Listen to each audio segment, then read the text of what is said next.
Kwamba ODM ndio Mombasa ama Pwani ni ngome ya ODM. Nataka kuwarudisha nyuma. 2013 tulikuwa na election na tulikuwa na mgombea wa gavana katika chama cha Wiper. Alishinda kura, alishinda uchaguzi.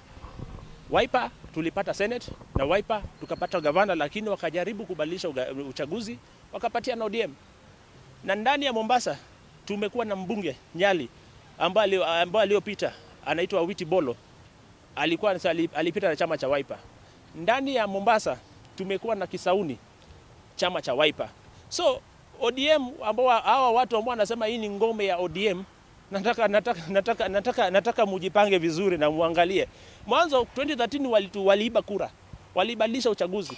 Na kama angelikuwa sio hivyo, kwa hivyo chama cha Wiper ni chama kikubwa na tutawaonyesha kwamba hii si ngome yao. Unaona hao viongozi wanakaa kwa boardroom wanapiga makelele, ukienda hawataki hata free and fair nomination. Wao wanapatiana direct ticket, alafu they manipulate election. Unaona, that is wanataka kubrand Kenya kwamba hii ni ngome ya. Hapana, la hasha.